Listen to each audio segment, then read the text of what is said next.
नमस्कार दर्शकों, दूरदर्शन के निवेश कार्यक्रम में मैं अतुल दुबे आपका स्वागत करता हूं। हमारे बीच में हम आम व्यक्ति जो है इनकम कमाता है, टैक्स भरता है और साथ ही चाहता है कि बचत भी हो जाए और निवेश भी रहे, निवेशित भी रहे, जिससे उसका लाभ जो है दिन प्रतिदिन बढ़ता रहे। आज इसी बात पर चर्चा करने के लिए हमारे स्टूडियो में उपस्थित हुए हैं सीए हेमंत जैन जी। आपका स्वागत है। नमस्कार, सभी दर्शकों को मेरा प्यार भरा नमस्कार। हेमंत जी टैक्स एक्सपर्ट हैं और साथ ही साथ ये निवेश में भी लोगों की बड़ी हेल्प करते हैं और लोगों को सही तरीके से सलाह भी देते हैं कि आप किस तरह से निवेशित रह करके लाभ कमा सकते हैं। हेमंत जी, आपसे मेरा पहला प्रश्न होगा कि देश की उत्थान में कर व्यवस्था बहुत महत्वपूर्ण योगदान प्रदान करती है और इसी संदर्भ में अगर हम देखे जाएं तो पुरानी कर व्यवस्था प्रणाली जो थी और उसको रिप्लेस किया गया है, रिप्लेस कह लें कि एक अल्टरनेट दिया गया है नई कर व्यवस्था प्रणाली से, तो ये किस तरह से लोगों के लिए फायदेमंद होगी? बहुत अच्छा प्रश्न है। जी। देखिए, मेरा मानना है कि हमारी सरकार ने न्यू टैक्स पेयर्स के लिए एक इंसेंटिव दिया है कि हम नई प्रणाली से जी। बिना किसी परेशानी के, किसी भी छूट के, ज्ञान के हम एक बड़ी आसानी से इनकम टैक्स रिटर्न फाइल कर सकते हैं, जिसके लिए हमें किसी टैक्स कंसल्टेंट, किसी टैक्स सलाहकार की भी ज़रूरत नहीं होती है। तो एक बड़ा स्वागत योग्य सरकार का पक्ष है जिसमें उन्होंने नई प्रणाली को इंट्रोड्यूस किया है। साथ ही साथ मैं दर्शक को ये भी बताना चाहता हूँ कि पुरानी कर प्रणाली उन लोगों के लिए फ़ायदेमंद है जो कि शुरू से अपने टैक्स सेविंग के इन्वेस्टमेंट्स कर रहे हैं और उनको कंटिन्यू रखना चाहते हैं। एग्जैक्टली। तो नई कर प्रणाली सीनियर सिटीजन्स के लिए जो कि अब आगे निवेश नहीं करना चाहते हैं, उनके लिए कर लाभ वाली प्रणाली है सर। जी, बहुत अच्छी बात। नया टैक्स स्लैब और पुराने टैक्स स्लैब के बेनिफिट्स आप लोग स्क्रीन पर देख सकते हैं। दर्शकों, आप हमसे जुड़ भी सकते हैं। हमारा लैंडलाइन नंबर है 0755-266-0049 और हमारा टोल फ्री नंबर है 1800-233-0040। इस पर आप हमसे और हमारे एक्सपर्ट से जो है प्रश्न सीधे पूछ सकते हैं।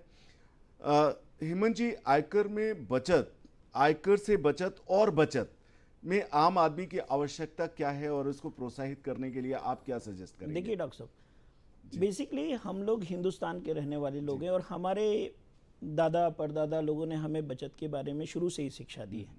अब कोरोना काल देखते हुए आ रहे हैं, जिनके पास में बचत थी वो लोग आज भी सर्वाइव कर पा रहे हैं। तो मेरा दर्शकों को यही सुझाव है कि आज भी छोटी छोटी बचत को प्रोत्साहित करें और कोशिश करें कि अपने पैसे को मैक्सिमाइज करें। मीन्स हमारा फॉर्मूला है maximisation of wealth, minimisation of taxation.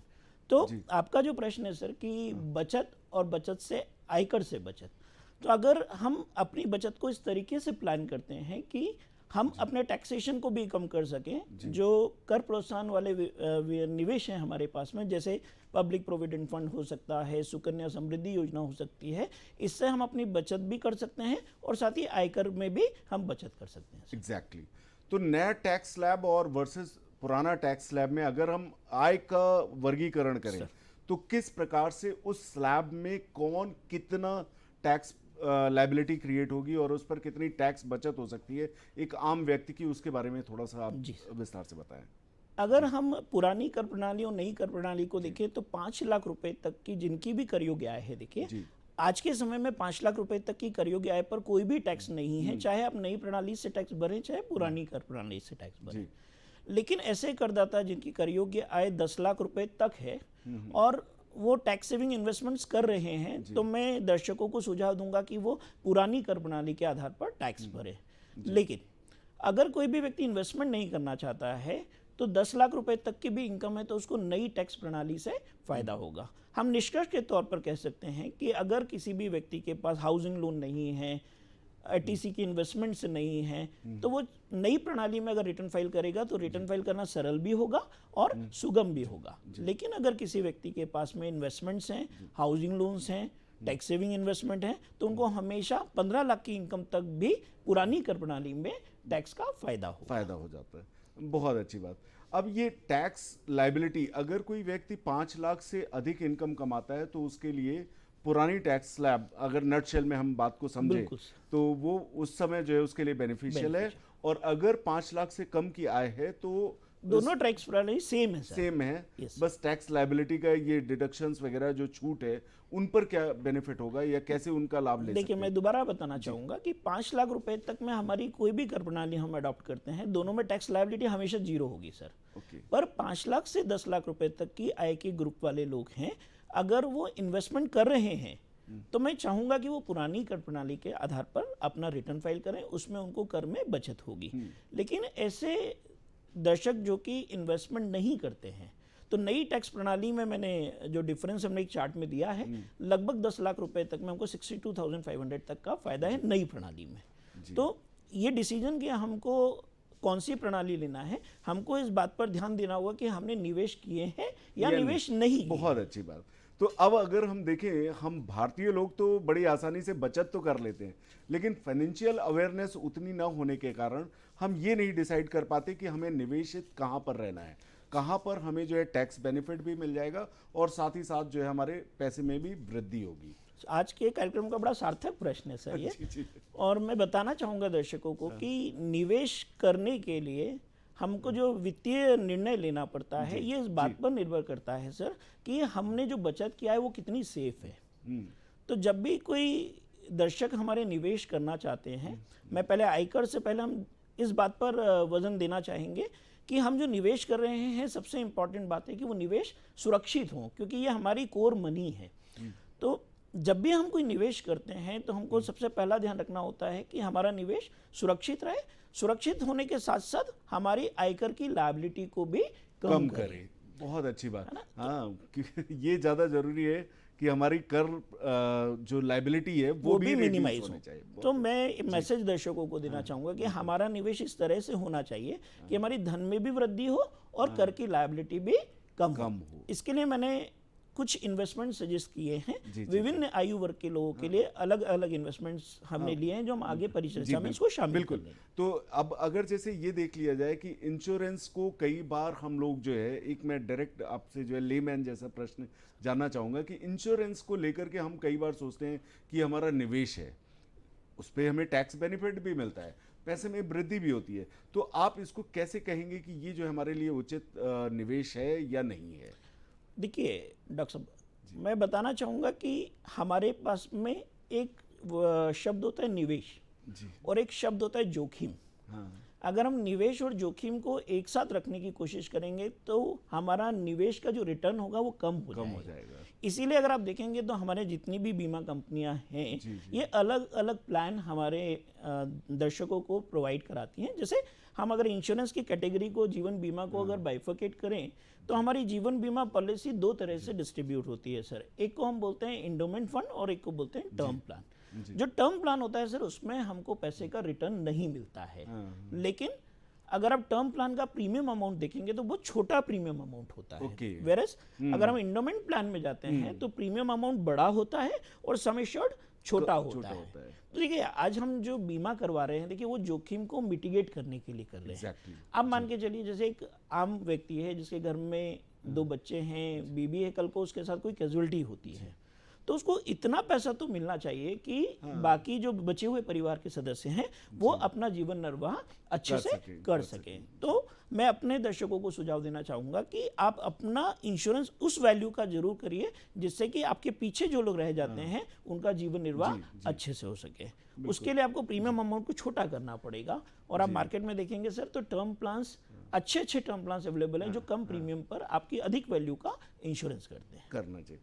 बहुत अच्छी बात। तो दर्शकों, इस प्रकार से आपने देखा कि इंश्योरेंस में निवेशित रहने के लिए या इंश्योरेंस में निवेश करने के पहले हमें ये सेग्रीगेशन करना होगा कि ये निवेश जो है टर्म प्लान के लिए है, ना कि निवेश के लिए है। क्योंकि जैसा हमारे एक्सपर्ट साहब ने बताया कि अगर आप जो है उसको मिक्स काइंड ऑफ प्रोडक्ट बना लेंगे कि रिस्क भी उसमें कवर करने की कोशिश करेंगे तो निवेश आपका उतना अच्छा रिटर्न नहीं दे पाएगा। बहुत अच्छी बात। तो इससे मतलब ये इंश्योर करना होगा कि हम केवल टर्म इंश्योरेंस पर फोकस करें जब निवेश कर रहे हैं इंश्योरेंस में। जी सर, बिल्कुल। धन्यवाद। अब आप हमें थोड़ा सा मेडिक्लेम के बारे में भी बताएं, क्योंकि कई लोग जो है सोचते हैं कि मेडिक्लेम हमने 3 लाख का 5 लाख का ले लिया वो सफिशिएंट है, और जबकि उनके घर में जो है बहुत पुरानी और लंबी बीमारियों से लोग जो है उनके सीनियर सिटीजन रहे हैं या कितना उनको मेडिक्लेम लेना चाहिए, इंश्योरेंस का अमाउंट कितना करना चाहिए और मेडिक्लेम हम कैसे ले लें जिसका बेनिफिट हम जो है आने वाले समय डॉक्टर में साहब ले ये भी सकें। बहुत अच्छा प्रश्न है। आज के ज़माने में बड़ा सार्थक होता है क्योंकि हम पिछले 2 सालों से कोरोना से लड़ते हुए आ रहे हैं। हाँ बिल्कुल सही और है। कोरोना में आपने देखा है कि हॉस्पिटल्स की पोजीशन जहां पर हम लोगों ने बहुत सारे बिल भरे हैं और बिल अपनी जेब से भरे हैं, जिनके पास में मेडिक्लेम पॉलिसी नहीं थी। तो मैं दर्शक को बताना चाहूँगा कि आप लोग मेडिक्लेम पॉलिसी जरूर लें। क्यों लें? देखिए, मेडिक्लेम इंश्योरेंस प्रीमियम अगर हम बोलें 5 लाख रुपए तक के समय शॉर्ट पर लगभग 15,000 रुपये का प्रीमियम आता है। अगर हम एक मॉडरेट फैमिली में डील कर रहे हैं तो 15,000 रुपया देकर अगर हम अपने 5 लाख के मेडिकल के बिल को बचा रहे हैं तो मेरे हिसाब से ये सबसे अच्छा ऑप्शन हमारे पास में है।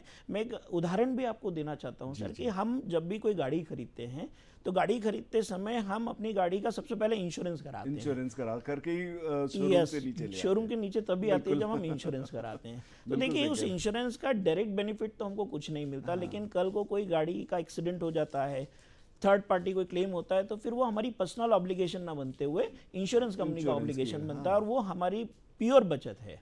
तो हम इसको अगेन जो हम इंश्योरेंस कराते हैं बेसिकली वो कोई हमारा निवेश नहीं है, हम अपनी रिस्क को मिटिगेट कर रहे हैं।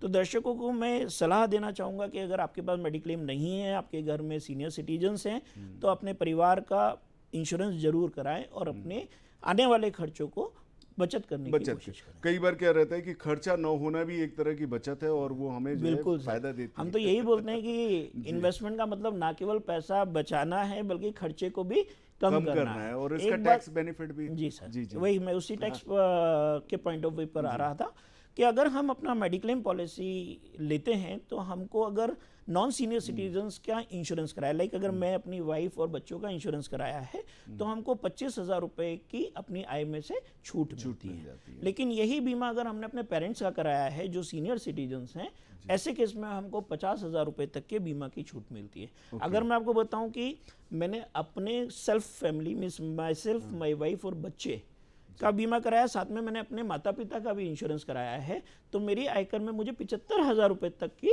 छूट मिल सकती है। क्या बात है। और अगर हम दोनों सीनियर सिटीजन, मतलब मैं भी सीनियर सिटीजन हूँ, मेरे मदर फादर भी सीनियर सिटीजन हैं, तो ऐसे केस में हम 1 लाख रुपए तक की आय में छूट ले सकते हैं। कहीं ना कहीं गवर्नमेंट का ये फोकस है कि हम न्यूक्लियर फैमिली की तरफ ना जाएं, Yes, ज्वाइंट फैमिली में ही बने में ही रहें। बने रहें। तो आप एक बात समझिएगा कि न्यूक्लियर फैमिली के अगर कुछ फायदे हैं तो बहुत ज्यादा नुकसान दिखते हैं। बहुत सारे नुकसान है। मैं तो सभी दर्शकों को सुझाव देना चाहूंगा कि परिवार संयुक्त रखे, एक दूसरे की रखेंगे मदद तो आपको मिलती है। कर लाभ में भी फायदा मिलेगा और साथ ही साथ उनका संरक्षण तो आपको मिलता ही मिलता है। आशीर्वाद बहुत अच्छी मिलता बात। है। अब नेशनल पेंशन स्कीम जो ये नई पेंशन स्कीम को विड्रॉ करने के बाद ये नेशनल पेंशन स्कीम इंट्रोड्यूस की गई, उसका बेनिफिट हमारे दर्शकों को या करदाताओं को किस प्रकार से मिलेगा या उसके बेनिफिट्स फ्यूचर में आने वाले समय में क्या क्या हो सकते हैं? सर, ये भी बड़ा अहम सवाल है क्योंकि हम अभी बचत के बारे में चर्चा कर रहे थे कि हमारी न केवल वर्तमान की आवश्यकताएं, देखिए जब हम काम करने की स्थिति में नहीं होते हैं, जब हम रिटायरमेंट की तरफ जाएंगे तो हमको भविष्य में जो आज हमने सेविंग्स की हैं वो हमारे भविष्य में काम आती हैं।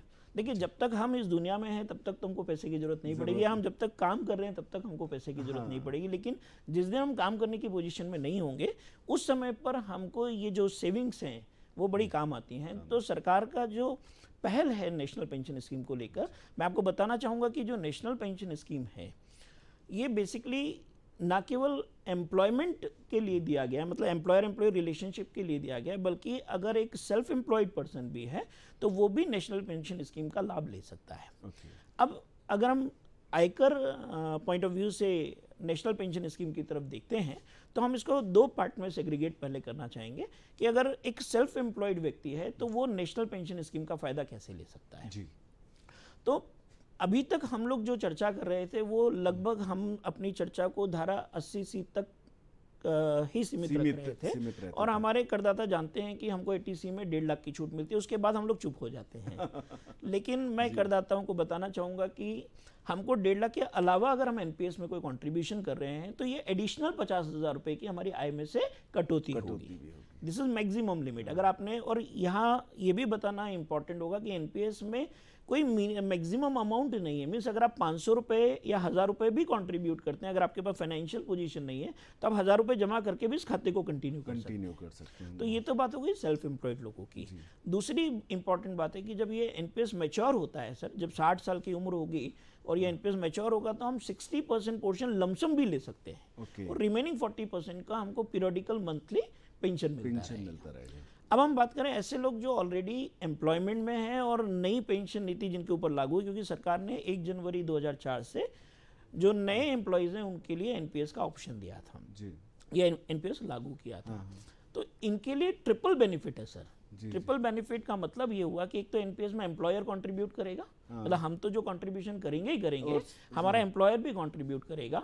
और रिसेंटली सेंट्रल गवर्नमेंट ने 14% कंट्रीब्यूशन कर दिया। पहले ये 10% की लिमिट थी, अभी इसको 14% कर दिया। बट अदर देन गवर्नमेंट के केस में 10% का लिमिट काम करता है। तो जो कंट्रीब्यूशन एम्प्लॉयर अपनी जेब से कर रहा है, पहले वो हमारी आय में जुड़ता है, लेकिन बाद में पूरा की पूरा 80CCD2 में हमको डिडक्शन भी मिलता है।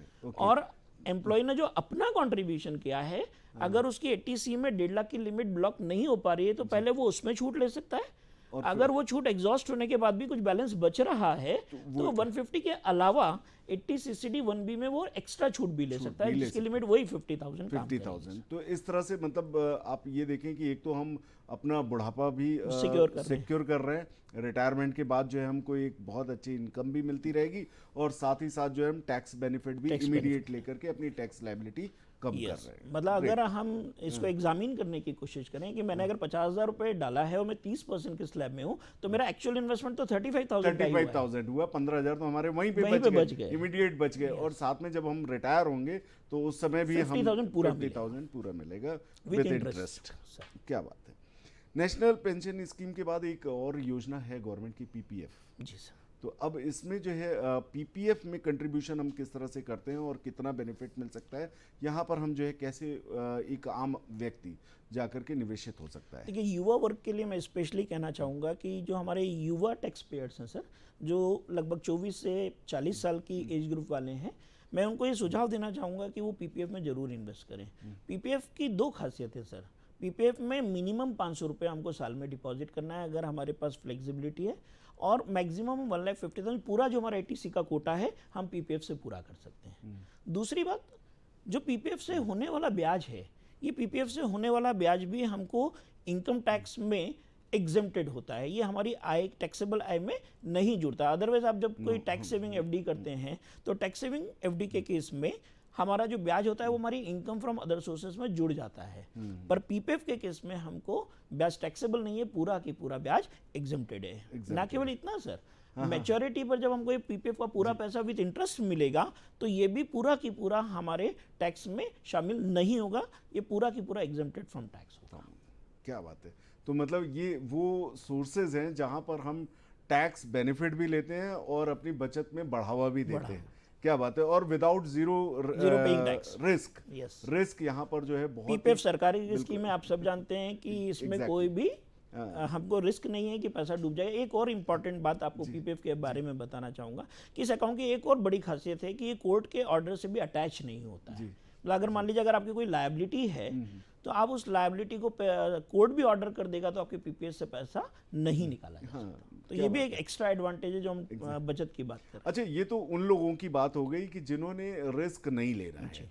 कुछ ऐसे निवेशक भी रहते हैं जो चाहते हैं कि हमें इन्फ्लेशन को डिफीट करता हुआ थोड़ा सा ज़्यादा समय से ज़्यादा जो है रिटर्न प्राप्त करना चाहते हैं। सर, अगर हम उसको कर के साथ अगर देखना चाहते हैं तो हमारे पास में म्यूचुअल फंड बहुत अच्छा ऑप्शन है, क्योंकि म्यूचुअल फंड आज के केस में हमारे बाजार के जो रिटर्न्स, ट्रेडिशनल प्लान्स के जो रिटर्न्स हैं जिनको हम 8 to 11% लेकर चलते हैं, म्यूचुअल फंड में हम मानते हैं कि अगर एक वाइज डिसीजन अगर किसी ने लिया, किसी सलाहकार की सलाह के साथ में अगर म्यूचुअल फंड में इन्वेस्टमेंट किया है तो मैं मानता हूं कि मिनिमम 12% रिटर्न हमको मिलता है, जो कि इन्फ्लेशन से ज़्यादा है। इन्फ्लेशन से ज़्यादा है, और साथ ही साथ अगर जो है वो थोड़ा सा रिस्कियर पे भी चले जाते हैं तो और अच्छा और 18-20% तक भी मिलने की संभावना है, और ज्यादा रिस्क ना लेते हुए आपका प्रश्न जो मैं तो ये बोलता हूँ सर कि हम 18% रिटर्न भी मिनिमम रिस्क पर ले रहे हैं, बट अगर हम बहुत हायर रिस्क पर जाते हैं तब हम अपने इन्वेस्टर्स को बोलते हैं कि आप बिना, लेकिन मेरा कहना है कि इन्वेस्टर जब म्यूचुअल फंड की तरफ जा रहा है तो उसको सलाह की जरूरत भी बहुत है, और उसको इन्वेस्टमेंट एडवाइजर्स जो हमारे म्यूचुअल फंड के हैं उनका सहयोग जरूर लेना चाहिए, और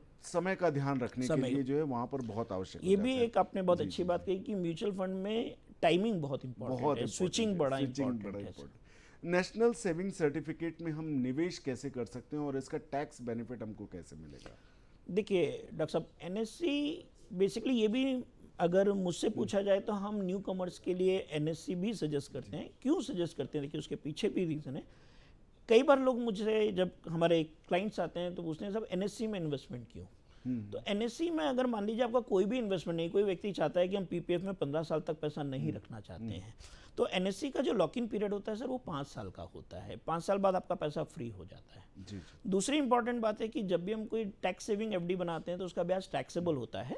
एनएससी का ब्याज टैक्सेबल जरूर होता है, लेकिन एनएससी का जो ब्याज होता है सर वो अगले साल एटीसी के इन्वेस्टमेंट में दोबारा काउंट हो जाता है। तो अगर मैं बोलूं कि ऊपर एनएससी का इंटरेस्ट जुड़ा और नीचे वो वापस घट गया तो अल्टीमेटली उसका एनएससी का ब्याज भी मेरे लिए टैक्सेबल नहीं हुआ।